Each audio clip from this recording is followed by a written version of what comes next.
Thomas Reeves's journey into law enforcement wasn't born out of ambition, but from tragedy.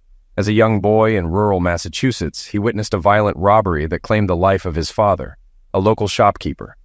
That moment seared an unshakable resolve into him, to ensure no family endured such loss without justice. During his college years, Thomas's knack for piecing together intricate puzzles led him to criminology.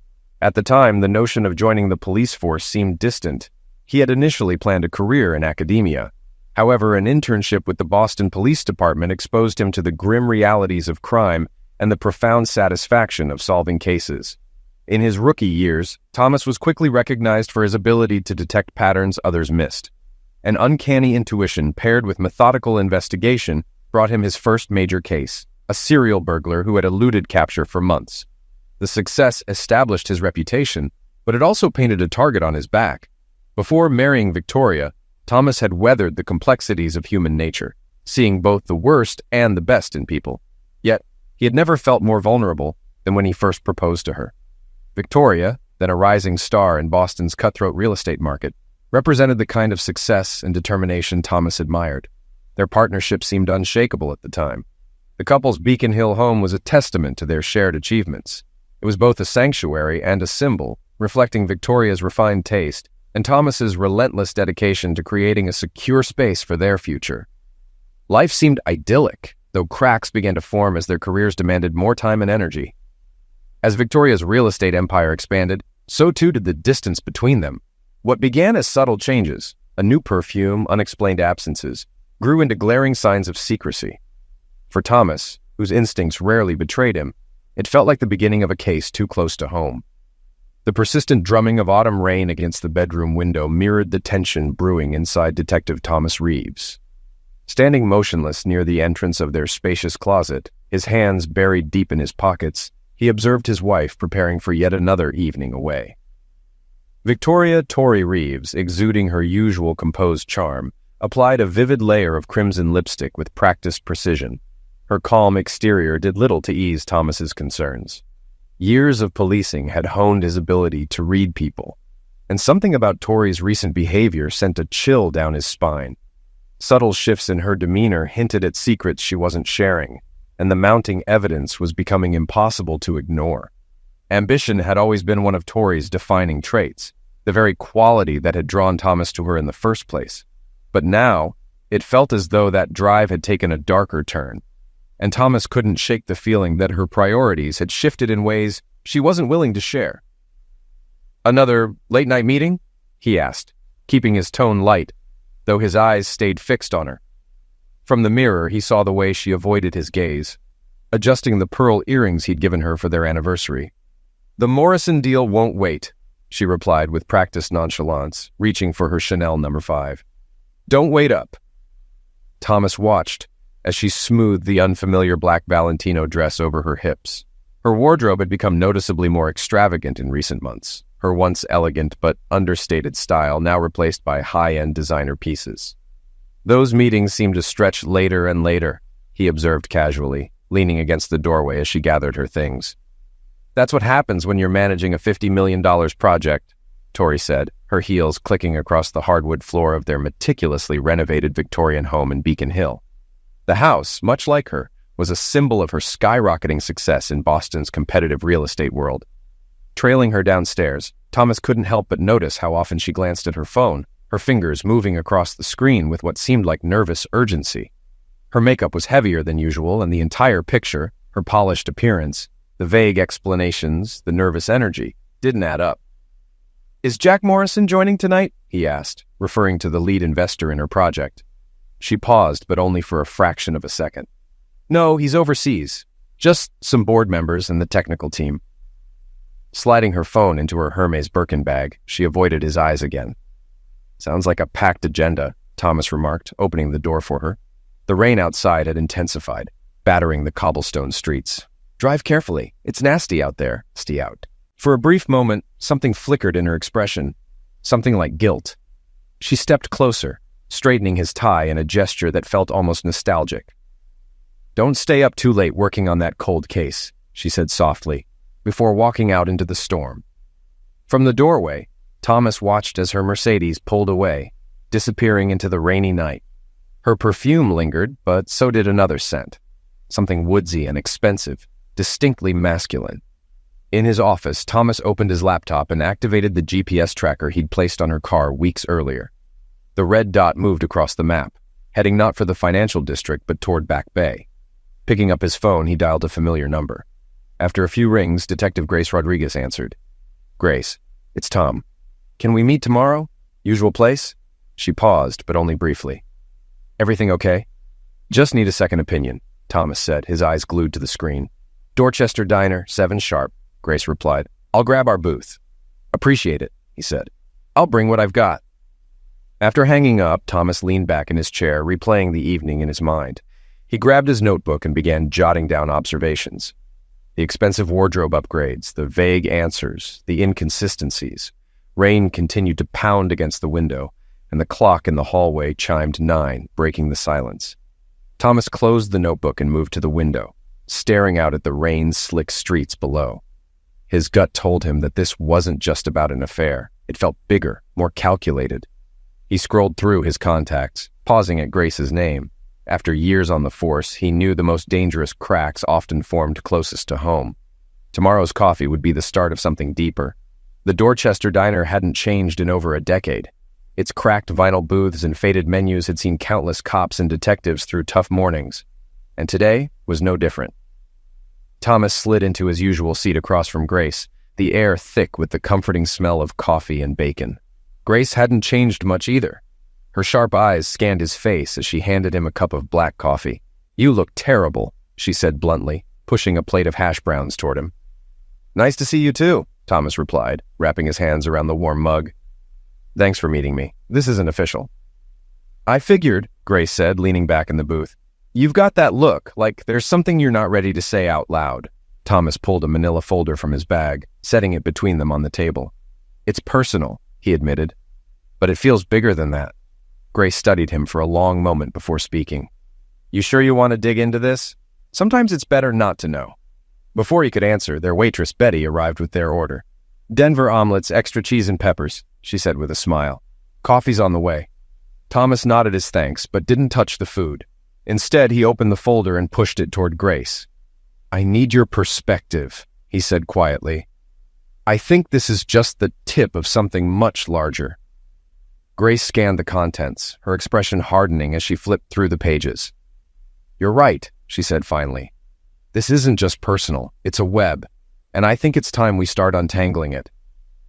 Thomas nodded, his resolve hardening.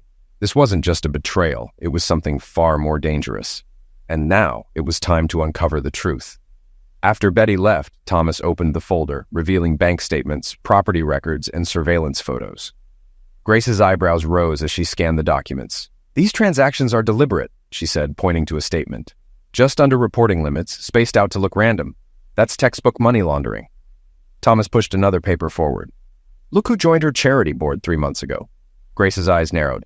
"Alexander Wade? The hedge fund guy?" She quickly typed something into her phone. "We've heard whispers about him. Nothing solid, but enough to keep tabs." Thomas slid over a series of photos showing Tori and Wade meeting at upscale spots around the city. "It's not just money," he said. "Their body language looks staged, like they're performing." Grace nodded, her fork poised over her hash browns. "That's not an affair, it's tradecraft. If she's involved with Wade, this is serious." Thomas showed her video footage of Tori and Wade entering a hotel. "Watch how they scan their surroundings. It's deliberate." Grace exhaled sharply. "Tom, your wife might be in over her head. Coercion's a real possibility." "I've considered that," he said grimly, "but I need proof. That's why I called you." Grace tapped her notebook thoughtfully. "Wade's financials will be our starting point. My team's flagged suspicious real estate deals. We'll cross-reference with Tori's projects. But you have to keep this under the radar." "I know how to play it," Thomas said, his resolve hardening. "I just need the truth." Grace gave a small nod. "We'll get it. But be careful. This is professional-level danger. One misstep, and they'll know we're onto them." Thomas's expression was steely as he stared at the folder. "I've spent 2 decades keeping up appearances. I'll do whatever it takes." They spent an hour reviewing documents, Grace jotting notes and texting her team. As the diner emptied, their coffee cooled, and their unease grew. "Here's one more," Thomas said, sliding over a photograph. Taken yesterday at the St. Regis. Recognize him? Grace's face darkened as she studied the image. I do. He's tied to major players in international finance. If these people are involved, she didn't need to finish. They both knew the implications. Keep digging, Thomas said, gathering the files. But stay careful, secure channels only, and watch your back. As they left, Grace caught his arm. We'll figure this out, Tom. Just don't do anything reckless. Thomas managed a wry smile. Slow and steady, Grace. That's what worries me, she muttered, squeezing his arm before stepping into the rain. Thomas paid the bill, leaving a generous tip, and walked out into the dreary weather. His phone buzzed. Working late again tonight. Don't wait up. Tucking it away, his jaw tightened. The investigation was officially underway. Later that night, Thomas parked in the precinct garage. The rain had stopped, leaving the slick concrete reflecting harsh fluorescent light. Nearly midnight, the garage was almost deserted. His footsteps echoed as he approached his SUV, the weight of the day's findings heavy in his briefcase. Another set of footsteps made him pause, his hand instinctively moving to his holster. Detective Reeves? A young woman stepped into the light. Mid-20s, professionally dressed, but disheveled, she looked terrified. I'm Bethany Porter, she said, voice trembling. Wade's assistant, I need to talk. Thomas studied her. Late for a social call, Miss Porter. This isn't social. She pulled a USB drive from her bag, causing him to tense. Wade isn't who he claims to be. Neither is your wife. They're planning something terrible. I couldn't stay silent. Thomas didn't take the drive immediately. Why me? Why not the FBI? Her laugh was bitter. I tried. Wade has connections everywhere. Files vanish, complaints are buried, witnesses. She trailed off, glancing nervously around. Please, take it. Everything's on here. But be careful. They monitor everything. Thomas accepted the drive, watching her withdraw quickly. How did you get this? I'm his assistant. I handle his schedule, correspondence. He underestimates me, but I've been documenting everything. Her hands shook as she spoke. The charity board, the Morrison Project, it's not what you think. Offshore accounts, shell companies, people who vanish after one meeting. A car engine echoed, and Bethany flinched. No police reports, she whispered. No official channels. Just look at the drive, but not at home or the station. Thomas pocketed the drive. How can I reach you? You can't, she said, backing into the shadows. Be careful, detective, especially with those closest to you. Before he could respond, she vanished into the garage. The USB felt like a lead weight in his pocket as he scanned the now silent space. Reaching his car, Thomas texted Grace. Need secure location, off the books tech support. Her reply came swiftly. My place, 1 hour, bring coffee. Thomas took a long, indirect route home, maintaining a facade of routine in case anyone was watching. The USB drive in his pocket felt heavy, its implications replaying in his mind alongside Bethany's warning about trust. At home, he found Tori's note on the counter. Gone to bed early. Big presentation tomorrow. The house was quiet as he moved through it, instincts from years of training keeping his steps silent. After changing and grabbing his laptop bag, he left a note about following up on a case lead. In their bedroom, Tori appeared to be asleep, though the faint trace of that unfamiliar cologne lingered. Pausing at the doorway, Thomas replayed Bethany's words about betrayal. Back in his car, he used an old burner phone from his undercover days and took a cautious hour-long drive to Grace's house, ensuring he wasn't followed. The USB in his pocket felt like a live grenade ready to detonate. Grace was waiting in her office, her encrypted laptop ready. She took the drive, her expression serious. Are you sure about this? Once we know, there's no turning back. Thomas thought of Tori, Bethany, and the growing suspicions. Do it, he said. Grace inserted the drive, and files began to decrypt. Thomas sat silently, bracing himself. When the first file opened, the plans laid out were worse than anything he'd imagined. The next morning, Thomas sat in his car across from McKenna Security Solutions, a sleek downtown office building. The USB's contents were still weighing on him. Colonel James Iron Jim McKenna, his former Special Forces commander, was his next stop. McKenna's office reflected his disciplined nature, meticulously arranged awards, strategic furniture placement, and nothing out of place. You look like hell, McKenna said as Thomas entered, shaking his hand and motioning him to sit. When's the last time you slept? Not important. Thomas placed the USB on McKenna's desk. I need your expertise and your discretion. McKenna plugged the drive into a secure laptop, his expression darkening as he scanned the files. Your wife's caught up with dangerous people, he said, turning the screen to show a dossier. Wade's real name is Anton Petrov, ex-FSB, running a massive money laundering operation. Thomas felt a chill. Russian intelligence? Former FSB, McKenna clarified. He built his empire after the Soviet collapse. He displayed a web of financial transactions. The Morrison development isn't real estate, it's a front for laundering money. Why involve me? Thomas asked, leaning forward. McKenna pointed to a timeline. You started digging into property transfers tied to the development. Petrov saw you as a threat and decided to eliminate you. Thomas's stomach twisted. And Tori? McKenna pulled up more files. Her real estate success is built on dirty money. Petrov started with legitimate-looking investments and slowly pulled her into his operation. Now he has enough to implicate her in felonies, ensuring her cooperation. Thomas's thoughts raced. The homicide plot ties up loose ends. Exactly. Classic FSB tactics. Control, compromise, eliminate. Thomas stood and looked out the window at Boston Harbor. I need to get Tori out. Whatever she's done, she's still my wife. McKenna joined him. It's not that simple. Petrov's operation is entrenched. Walking away won't stop them. Thomas turned. Then we bring them down. McKenna grinned, a glint of their shared combat days in his eyes. That's the Tom Reeves I know. He pressed a button on his desk phone. Cancel my meetings. I need everything we have on the Morrison Development security protocols. For hours, Thomas and McKenna combed through blueprints, security schedules, and financial records. McKenna's resources were staggering. Satellite images, building schematics, and personnel files for everyone tied to Petrov's operation. He's paranoid, but arrogant, McKenna said, spreading a map of Boston's financial district. He hides behind his Wade persona, thinking his FSB training makes him untouchable. Thomas nodded. We let him think his plan is working, keep him comfortable while we build our case. Classic counterintelligence, McKenna agreed. I've got federal contacts who've been after Petrov for years but lacked the evidence, until now. Thomas glanced at his phone. Another text from Tori. Working late again. The pieces clicked. This wasn't an affair. She was being manipulated by an exploiter. What's our first move? Thomas asked. We make him think he's winning, McKenna said, showing an organizational chart of Petrov's network. Feed him what he expects, gather evidence, and prepare to bring it all down. As they planned, Thomas thought of Tori, likely in a luxury hotel, unaware she was being played. McKenna's voice broke his thoughts. From now on, trust no one. Petrov has people everywhere. Thomas remembered Bethany's warning. Understood. McKenna retrieved burner phones and encrypted drives from a safe. Welcome to the Shadow War. Let's hunt. The next 2 weeks were a carefully orchestrated operation. With McKenna and Grace, Thomas planted disinformation while collecting evidence. Using Bethany's access to Wade's office, they fed subtle hints that the homicide plot was on track. Grace set up a secure operations center in an abandoned warehouse, its monitors tracking Petrov's network. 5 million just moved through the Caymans, she reported. He's consolidating assets. Thomas studied the data. He's preparing to act. The door opened and Madeline Walsh entered. A seasoned CIA operative, she exuded authority.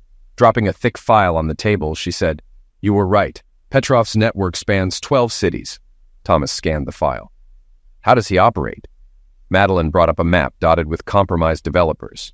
He targets ambitious people, manipulates them with blackmail, seduction, or financial schemes, and turns them into pawns.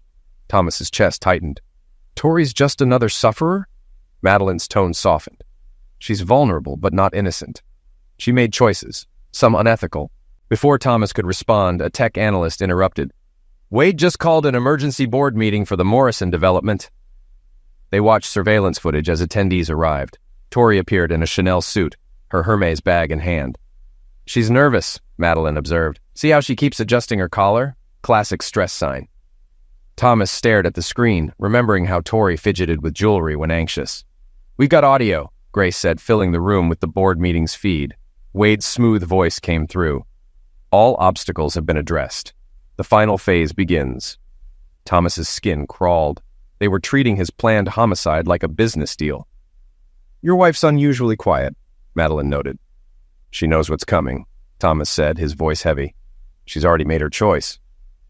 The board meeting lasted another hour, full of coded conversations and hidden agendas. Afterward, Tori and Wade left together, heading to their usual hotel, but something was different this time. Look at Wade's new security detail, McKenna noted, pointing to the screen. Ex-Spetsnaz, he's bringing in heavy hitters. They're preparing for action, Madeline said. The question is, what's our move? Thomas didn't hesitate. We keep up the ruse, make them believe their plan is on track, and gather all the evidence we need. Grace pulled up financial records. I'm building a RICO case. If we prove the pattern across all 12 cities, we can dismantle the entire network. We need solid proof, Madeline added.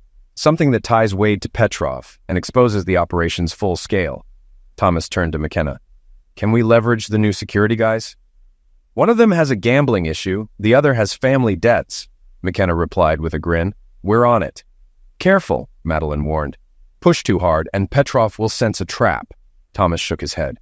We don't push. We let them come to us. Madeline's tone turned somber. There's something else. Tori's involvement goes deeper than we thought. She's been actively participating for years. Thomas took a deep breath. Show me. Madeline displayed the evidence, and the truth hit Thomas like a gut punch. Tori hadn't been just a pawn. She'd knowingly made decisions that placed her firmly in Petrov's web. The woman he'd loved for 15 years was not who he thought she was. Later, in a dimly lit parking garage, Thomas waited in the shadows. McKenna's intel was clear.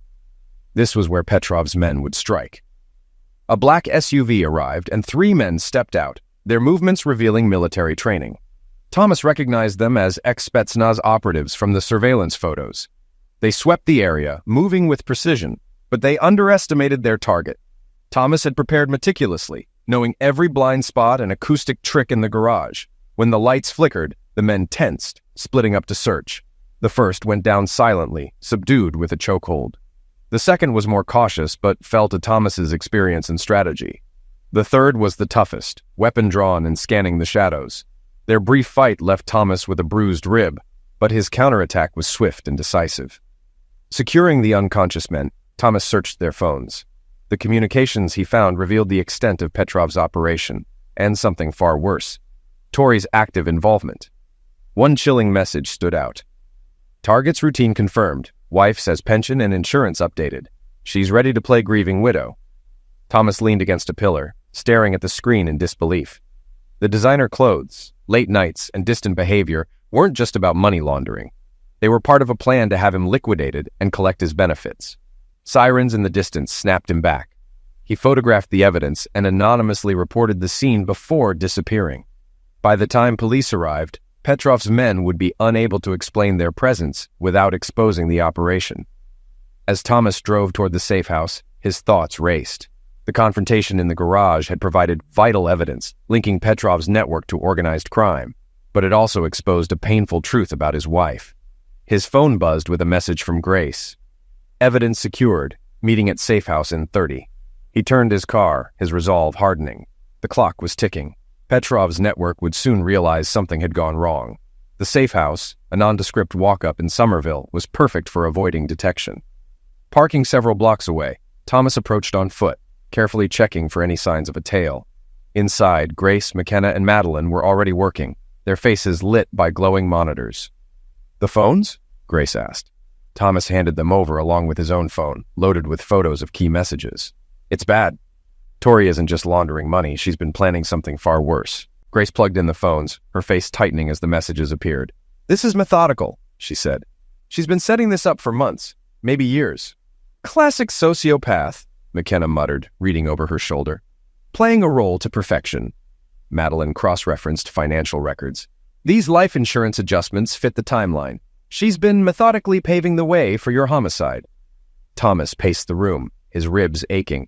I thought she was a sufferer being manipulated, but she's been complicit all along. Madeline spoke softly. Sometimes those closest to us are the hardest to truly know. The room was silent until Grace announced. We've got everything to dismantle the operation. Financial records, contact lists, operational details.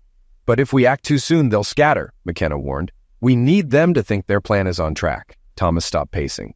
They'll expect those men to check in soon. We've got 12 hours at most. A phone buzzed, freezing everyone. Grace read the message aloud. Is it done? Need confirmation for next phase. It was from Tori. Thomas felt like he'd been punched. His wife's detached words, treating his homicide as a task, shattered any lingering hope. We use this, Madeline said, her tone sharp.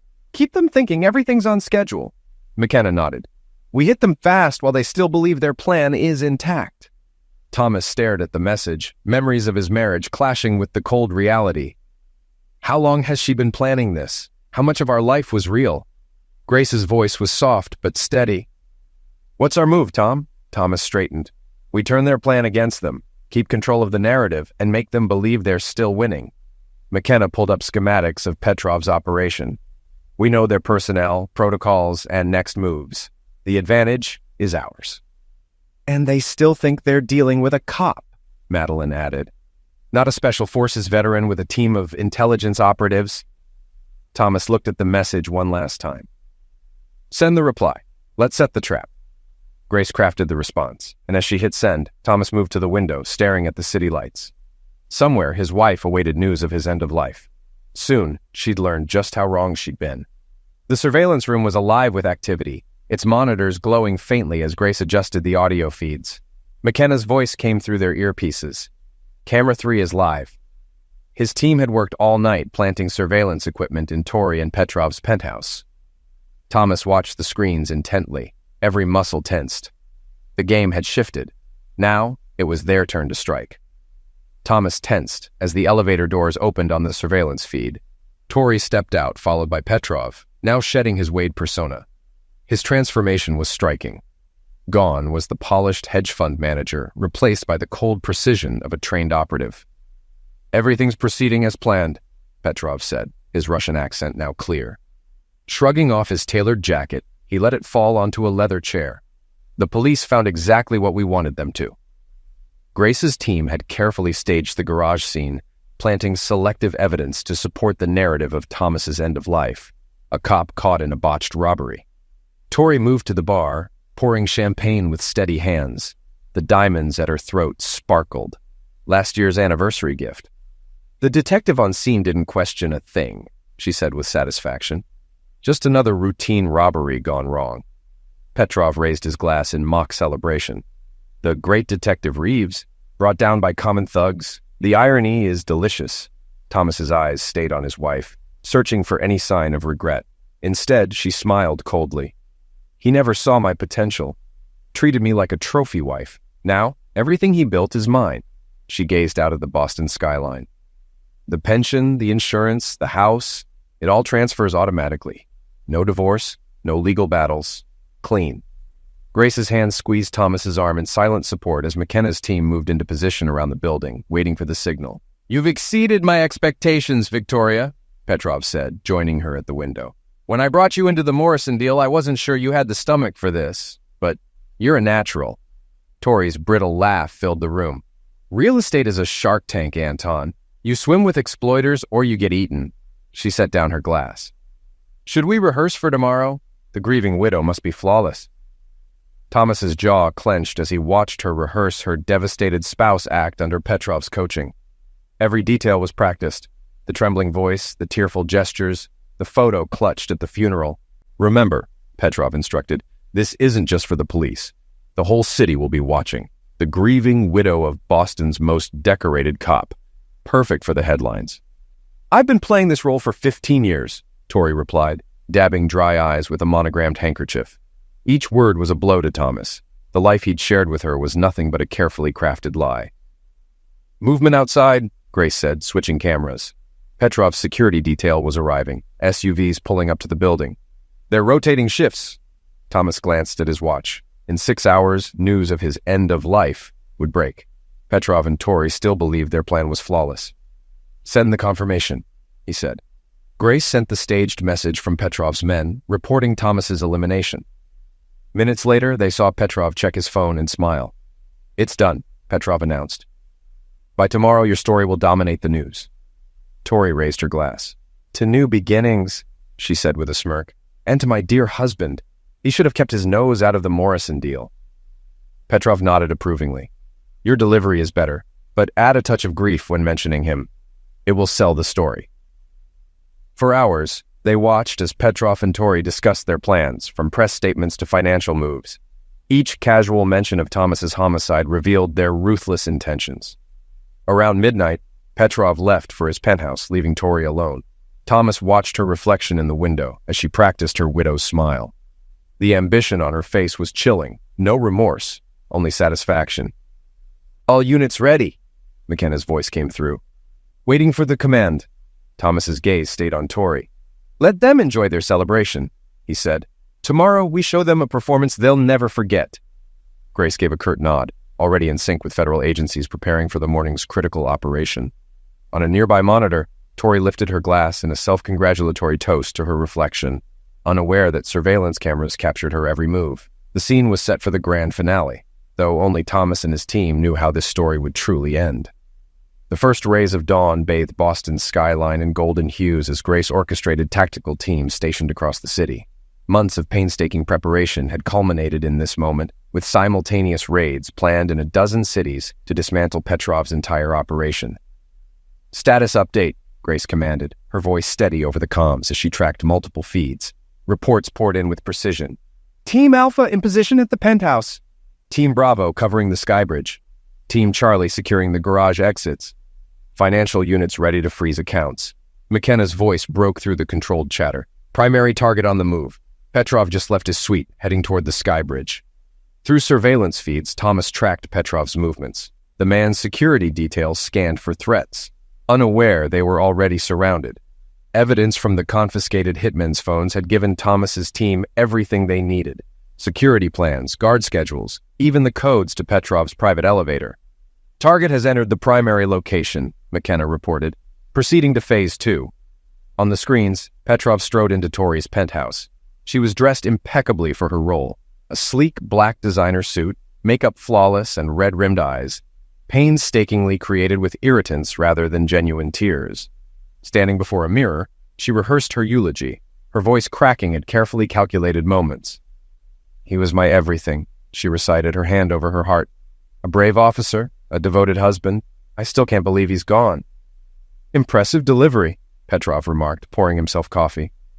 "The press will eat it up. Do you have the charity statement ready? His memory deserves it, of course." Tori's smile was cold and exploitory. "Nothing opens wallets faster than a grieving widow starting a foundation for her late husband. We'll have millions moving through it in no time." Their casual plotting to profit from Thomas's supposed end of life sealed his resolve.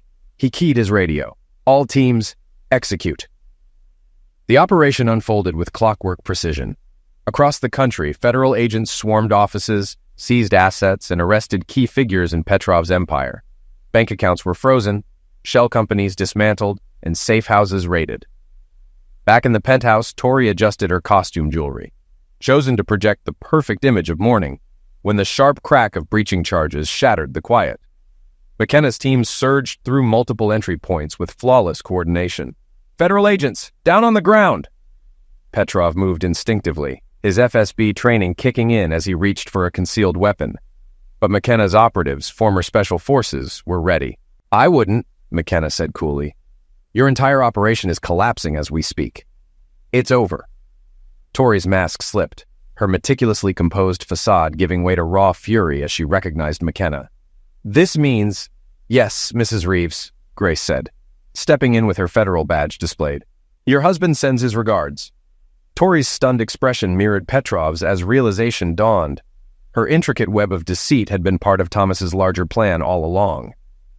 "Practicing your lines," Thomas' voice crackled through the team's comms. "Save them for your prison audience." Desperation seized Petrov. He hurled his coffee mug at an agent and lunged toward what he thought was a panic room. But McKenna's team had already neutralized its security features. "Clear. Target secured," came the final report.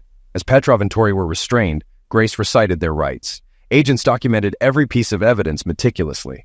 The phones from Petrov's hitmen had given them the leverage for RICO charges, ensuring no loose ends. "The Morrison Project?" Tori muttered bitterly as she passed Grace in handcuffs.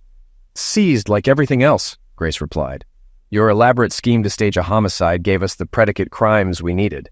Turns out plotting to eliminate a cop isn't the best cover." Similar scenes played out nationwide. Grace's phone buzzed with confirmations. "Chicago, secured. Miami, documents in custody. Seattle, operation complete. Dallas, no casualties." McKenna joined Thomas in the surveillance center. "Ready to face her?"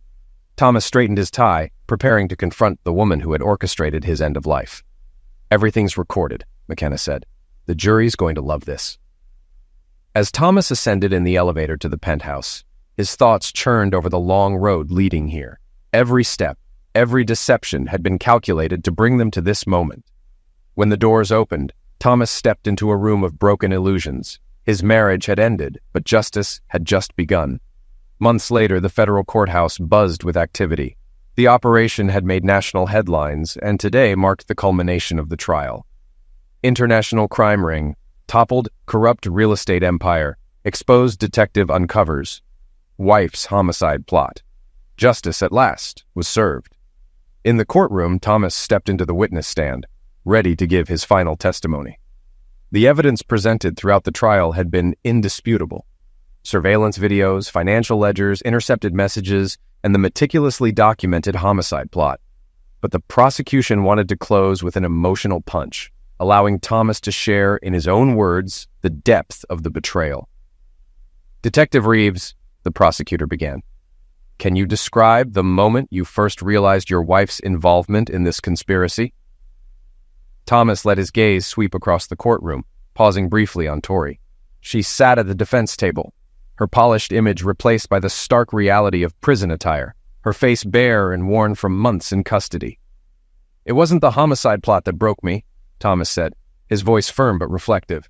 "It was realizing that every moment of our 15 years together was a lie. Every anniversary, every holiday, every quiet evening at home, each one was just part of her act, a long rehearsal leading to my eventual removal." As he spoke, the courtroom screens displayed evidence, images of Tori and Petrov celebrating the supposed success of the homicide, videos of her practicing a grieving widow's speech, and documents revealing plans to use his end of life to funnel millions through fraudulent charities. "The most egregious crime here isn't just the money laundering or the conspiracy to homicide," Thomas continued, his tone sharpening. "It's the betrayal of trust, not just mine, but the trust of every honest citizen who relies on the integrity of our institutions. When criminals like Alexander Wade, better known as Anton Petrov, turn legitimate businesses into criminal fronts, they don't just steal money, they steal our faith in the system, in each other, and in the foundations of our society." The jury appeared riveted as Thomas explained how the investigation revealed Petrov's long-standing tactics. He would recruit morally ambiguous yet ambitious individuals, entangle them in increasingly illegal activities, and then let them take the fall once their usefulness ended. It was a pattern designed to protect him while expanding his empire. Later, Thomas sat with Grace in the courthouse cafeteria, both quietly watching news reports about the trial on a mounted television. The statistics were staggering. 13 fraudulent real estate schemes exposed, over $3 billion in assets recovered, dozens of conspirators facing prosecution. Grace slid a cup of coffee toward him, a small gesture that had become their unspoken tradition over the years. "Quite a way to wrap up a marriage," she said, her tone light but understanding. "Any second thoughts?" Thomas considered the question as he watched a segment about Bethany Porter, one of the whistleblowers who had been instrumental in cracking the case. Now under witness protection, she was rebuilding her life, her bravery earning her a new chance at a future free of Petrov's influence. "Just that I didn't figure it out sooner," Thomas replied after a pause. "But sometimes you have to walk through the dark to really see the light." The broadcast shifted to McKenna, whose security firm had gained significant recognition and federal contracts following its involvement in the operation. He was giving an interview about strategies to prevent similar schemes. Meanwhile, Grace, newly promoted to lead the organized crime division, had already begun implementing innovative methods to detect and dismantle financial crimes on a national scale. Outside the courthouse, Boston's spring sunshine cast a golden glow on the streets below, promising renewal. Thomas watched pedestrians pass by, unaware of how close their communities had come to being overtaken by Petrov's sprawling corruption. When the verdicts were announced, they were unambiguous. Tori and Petrov were sentenced to multiple life terms. The precision and detail that had fueled their criminal enterprise ultimately became their downfall. Every staged moment, every premeditated step had been meticulously documented and turned against them in court. As Thomas exited the courthouse, he felt an unfamiliar lightness. The case had been transformative, painful but enlightening. He had learned hard lessons about trust, deception, and the masks people wear, but also about the enduring strength of loyalty, integrity, and the justice system's capacity for good. At the bottom of the courthouse steps, he paused to look back. What had ended here wasn't just his marriage, but an era of his life defined by betrayal. Endings, though, often mark the start of something new, and perhaps something better. At the Federal Correctional Institution in Danbury, Connecticut, the sterile visitation room was a far cry from the luxurious penthouses Tori Reeves once called home. The fluorescent lights cast harsh shadows on her face, highlighting the toll of incarceration. The sleek designer wardrobe and manicured image were long gone, replaced by the plain orange uniform of a federal inmate. 5 years in prison had stripped away her former glamour. Her hands, once adorned with sparkling rings, now rested bare on the scratched surface of the visitation table. Across from her sat Dr. Sarachun, a prison psychiatrist conducting research on psychological manipulation in white-collar crime. Tori's story had made her a prime subject. "Let's talk about where you are now," Dr. Sarachun began, pen hovering over her notepad. "Your appeal was denied last month. How are you coping with that?" Tori let out a bitter laugh, her voice echoing off the room's concrete walls. 25 to life, no parole, same as Petrov. She traced invisible patterns on the table. "He's in Florence, Supermax. Turns out the money laundering was just the tip of the iceberg. They tied him to arms dealing, human trafficking, the works. And how do you view your role in his empire now?" "I was a fool," Tori admitted, her voice quieter than it once would have been. "I thought I was using him, leveraging his resources for my own gain. But the truth is, he was grooming me from the start. Every so-called investment in my business, every piece of advice, he knew exactly what he was doing."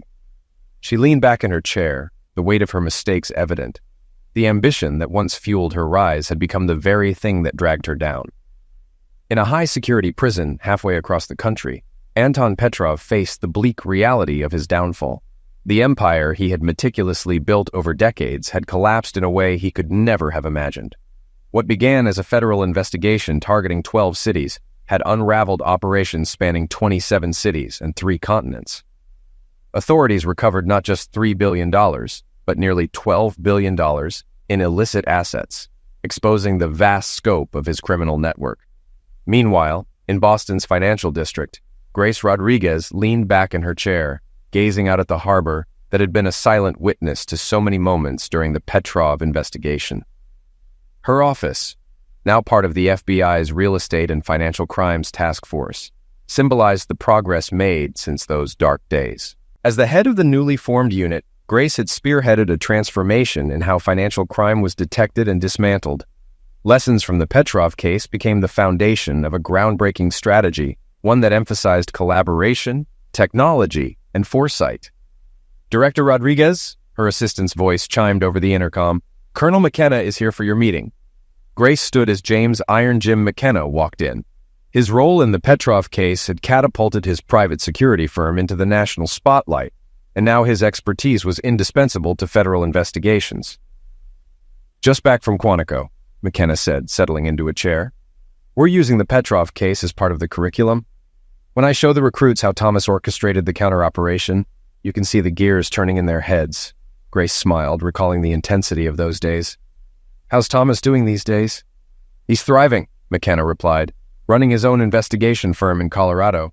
He's got a knack for spotting financial fraud that most people can't even comprehend. His clients love him." After leaving the force, Thomas Reeves had established a private firm in Denver, specializing in uncovering corporate fraud and preventing insider threats. His book, Behind the Facade, Unmasking Corporate Fraud, had become a bestseller and a training staple for federal agents and private investigators alike. "And Bethany?" Grace asked, scrolling through her emails. "She just wrapped up her MBA at Stanford. Witness protection helped her rebuild her life, and now she's using her platform to advocate for whistleblowers. She's testifying before Congress next month." Bethany Porter's bravery had sparked a wave of change. Her testimony against Petrov's network had not only cracked the case, but also inspired others to come forward. Federal agencies had since implemented what they called the Porter Protocol, a set of best practices for protecting whistleblowers and leveraging their insights in high-stakes investigations. "What about the Morrison complex?" McKenna asked, accepting a coffee from Grace's assistant. "Completely repurposed," Grace said. "It's now a regional training center for law enforcement. They're using it to teach financial crime investigation techniques. Sometimes the best way to deal with darkness is to shine a spotlight right on it." Their conversation shifted to current cases, but But Grace's mind lingered on the lasting impact of the Petrov case. Its revelations had forced a complete overhaul of Boston's real estate practices. New regulations, jokingly nicknamed the Reeves Reforms, required developers to disclose unprecedented levels of financial detail, ensuring no hidden players could operate in the shadows. In a modest diner in Dorchester, where Grace and Thomas had once shared countless early morning strategy sessions, a framed newspaper headline still hung prominently on the wall. "Boston detective cracks international crime syndicate," it declared in bold print. Betty, the ever-enthusiastic waitress, loved pointing it out to diners, proudly recounting how the two detectives used to brainstorm over coffee and omelets. The federal courthouse, now a frequent stop for law students, had become a case study in itself. The Petrov investigation was a cornerstone of criminal law classes, demonstrating the intersection of technology, law, and human psychology in modern prosecutions. Thomas rarely returned to Boston. Too many ghosts lingered in the city where his life had unraveled. Instead, he found peace in the Rockies, where his days were filled with meaningful work and the healing clarity of nature.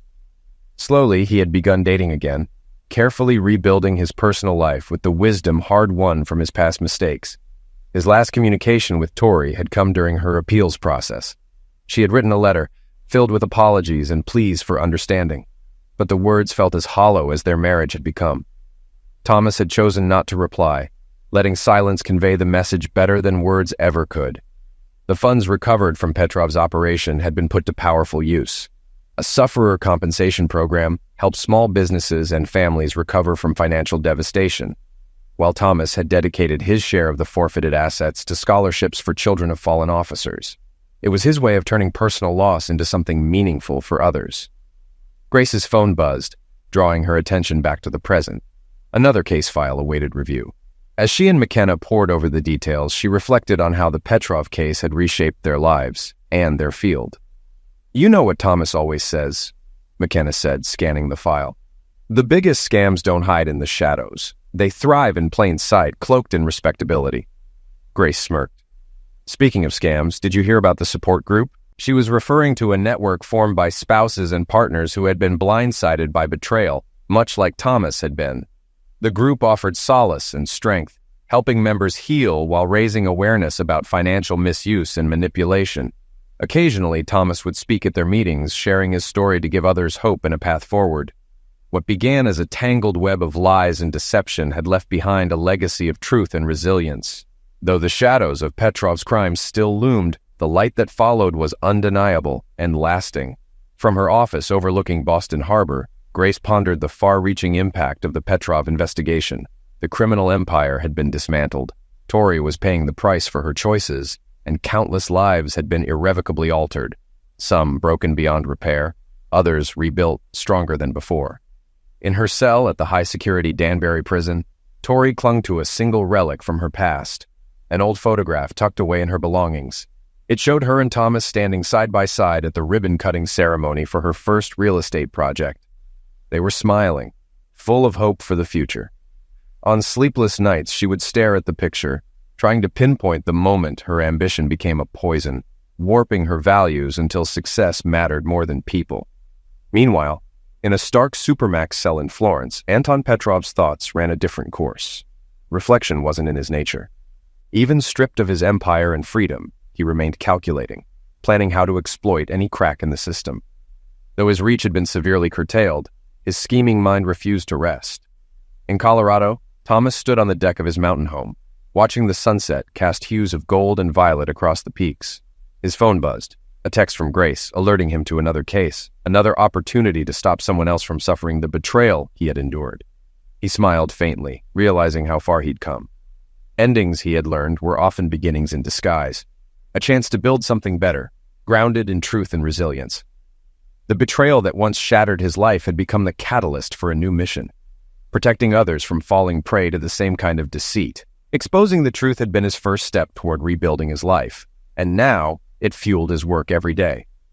As night settled over the country, from Boston to Colorado, Connecticut to Florence, the central figures in this saga lived out the consequences of their choices. Some were confined by steel bars, others by the lingering echoes of their own guilt or resolve. All bore the weight of the truths the case had unearthed and the lessons it had taught. The story of Thomas and Tori Reeves, of Anton Petrov's empire and its collapse, became more than a criminal investigation. It stood as a testament to the power of truth over deception, of justice over greed, and the remarkable ability of people to rebuild after betrayal. In his Denver office, Thomas kept a small plaque on his desk, a gift from grace. Its simple inscription read, "From darkness, light." Every morning, as he sifted through new cases of corporate fraud and financial manipulation, the words reminded him of what mattered most, that even the deepest wounds could lead to transformation. The plaque was both a symbol of his past and a beacon for his future, a reminder that the fight for integrity was worth it. And so, the story reached its quiet conclusion. The conspirators remained locked away, their schemes dismantled. The investigators continued their work, inspired by what they had achieved. And Thomas, no longer just a detective but a guardian of truth, found purpose in his mountain sanctuary.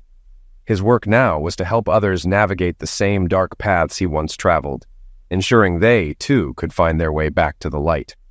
It wasn't the ending anyone had expected, but it was perhaps the one they had earned. Choices had been made and consequences faced. In the end, that was all anyone could ask for. The chance to grow from their mistakes, to rise above their circumstances, and to move forward with the hard-won clarity that comes from confronting the shadows. No matter how dark the journey, the path to the light was always there for those willing to walk it.